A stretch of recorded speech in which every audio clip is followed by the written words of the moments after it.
సగటున 8.8 లక్షలు రుణాలు ఇచ్చేవారు.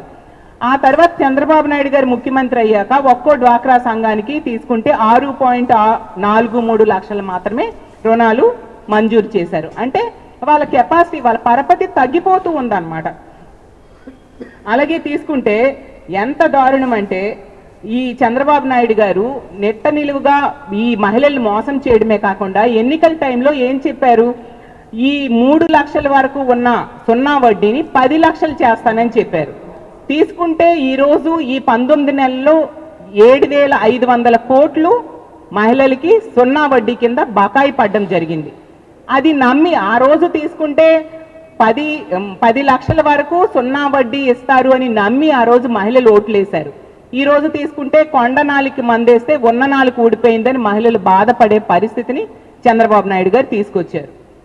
అలాగే జగనన్న తను ముఖ్యమంత్రిగా ఉండే టైంలో మహిళలకి అన్ని రకాలుగా ఇచ్చిన హామీలన్నీ నెరవేర్చడమే కాకుండా మహిళల రక్షణకి ఎంతగానో పెద్దపీట వేస్తే చంద్రబాబు నాయుడు గారు ఇచ్చిన ఏ ఒక్క హామీ కూడా సరిగ్గా అమలు చేయలేదు సరికదా. ఈ విధంగా మోసం చేయడం వలన, సున్నా వడ్డీ అందివ్వకపోవడం వల్ల వాళ్ళ పరపతిని తగ్గించేశారు, వాళ్ళ పొదుపు కెపాసిటీని తగ్గించేయడం జరిగింది. బ్యాంకులు వాళ్ళకి ఇచ్చే రుణాలను కూడా తగ్గించుకునే పరిస్థితి ఈరోజు నెలకొంది. అంటే ఎంత మోసం చేశారు, మహిళల్ని ముంచేశారు, వాళ్ళ జీవితాలని ఈ కూటమి పాలనలో తలక్రిందులు చేశారు మనం అర్థం చేసుకోవచ్చు. అలాగే తీసుకుంటే ఈ విధంగా మహిళలకు చేయాల్సినవి ఏమీ చేయకుండా, అంటే ఇచ్చిన హామీలు నెరవేర్చలేదు, అలాగే వాళ్ళని నెట్ట నిలువుగా మోసం చేశారు, వాళ్ళకి రక్షణ ఇవ్వట్లేదు. మరి వీటి మీద చంద్రబాబు నాయుడు గారికి అలాగే ఈ కూటమిలో నాయకులకి శ్రద్ధ లేదు. మరి దేని మీద శ్రద్ధ ఉంది అని ఈ రాష్ట్ర మహిళలందరూ కూడా ఆలోచించడం ప్రారంభించారు. ఆలోచిస్తే వాళ్ళకు ఒక విషయం అర్థమైంది. ఎందుకంటే మొన్ననే సంక్రాంతి జరిగింది, అంతకుముందు న్యూ ఇయర్ జరిగింది. ఈ మధ్య కాలంలో జరిగిన సంఘటనలు బట్టి మహిళలకి అర్థమైందనమాట, అసలు మా మీద, మా రక్షణ మీద కానీ, మా ఆర్థిక భరోసా పెంచడం మీద కానీ లేని శ్రద్ధ ఈ కూటమిలో ముఖ్యమంత్రి గారికి, మిగతా నాయకులకి దేని మీద ఉంది అనే విషయం మహిళలకి స్పష్టంగా ఈ సంక్రాంతి సంబరాలు బట్టి అర్థం చేసుకున్నారు.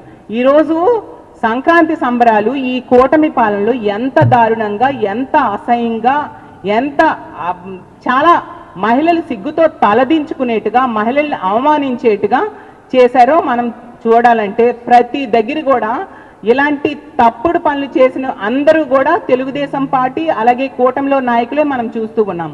అసలు ఈ కూటమి అధికారంలోకి వచ్చాక ఈ సంక్రాంతి సంబరాల్లో ఈ ఆంధ్రప్రదేశ్ని అశ్లీల నృత్యాలకి అడ్డాగా మార్చేశారు. అలాగే క్యాసినోలకి కేర్ ఆఫ్ అడ్రస్గా మార్చేశారు. జోదానికి బ్రాండ్ అంబాసిడర్గా మార్చేయడం జరిగింది. పేకాటకి పేటెంట్గా ఈ ఆంధ్రప్రదేశ్ రాష్ట్రాన్ని మార్చేశారు.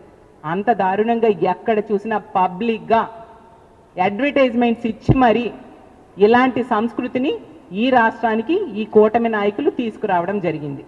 ఈరోజు గోవా అలాగే శ్రీలంక, థాయిలాండ్ ఇలాంటి వాటిలో ఈ క్యాసినోలు ఇలాంటి సంస్కృతి మనం చూస్తూ ఉంటాము.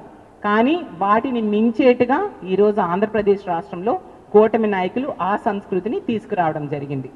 టీడీపీ పాలన అంటే తెలుగుదేశం పార్టీ పాలన కాదు, తెలుగు డట్టి పాలన అనే విషయం వీళ్ళు రుజువు చేశారు.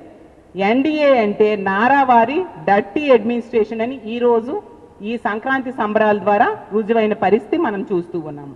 కూటమి పాలన కాదు, క్యాసినో పాలన అన్నట్టుగా వీళ్ళు తేటతెల్లం చేశారు. అలాగే మంచి ప్రభుత్వం కాదు, మద్యంలో ముంచే ప్రభుత్వం అనే విషయం తేటతెల్లమైంది. అలాగే రియల్ టైం గవర్నెన్స్ కాదు, రికార్డింగ్ డాన్సులు చేయించే గవర్నెన్స్ అనే విషయం ప్రజలకి తేటతెల్లమైంది. అలాగే తెలుగు వాళ్ళ సంస్కృతి సాంప్రదాయాలకి చిరునామాగా ఆంధ్రప్రదేశ్ ఉంటే ఈరోజు వాటికి తెగులు పుట్టేట్టుగా వీళ్ళు చేయడం జరిగింది. అసలు సంక్రాంతి అంటే ఏంటి? మన సాంప్రదాయాలన్నీ ఒకసారి గుర్తు చేసుకోవడం, కుటుంబ విలువలు ఎలా ఉంటాయో అందరము కలిసి పండగ జరుపుకునే పరిస్థితి గతంలో ఉండేది. కానీ ఈ కూటమి ప్రభుత్వం అధికారంలోకి వచ్చాక జోదర్ల పండగగా, అలాగే తీసుకుంటే పోకిరీల పండగగా సంక్రాంతిని మార్చేశారు. అంత దారుణంగా సంక్రాంతి తాలూకా సంస్కృతిని, ఆ తాలూకా విలువల్ని దిగజార్చిన పరిస్థితి మనం అడుగడుగునా చూస్తూ ఉన్నాం. ఒక మహిళా హోంమంత్రి ఉన్న ఈ రాష్ట్రంలో ఇంత దారుణంగా అశ్లీల నృత్యాలు, అర్ధనగ్న దృశ్యాలు, అలాగే కేసినోలు విచ్చలవిడిగా ఉంటే వీటిని మీరు ప్రోత్సహిస్తూ ఉంటే మిమ్మల్ని ఎందుకు వేసి గెలిపించామని ఓట్లేసిన ప్రజలు బాధపడే పరిస్థితి మనం ఈరోజు చూస్తూ ఉన్నాము.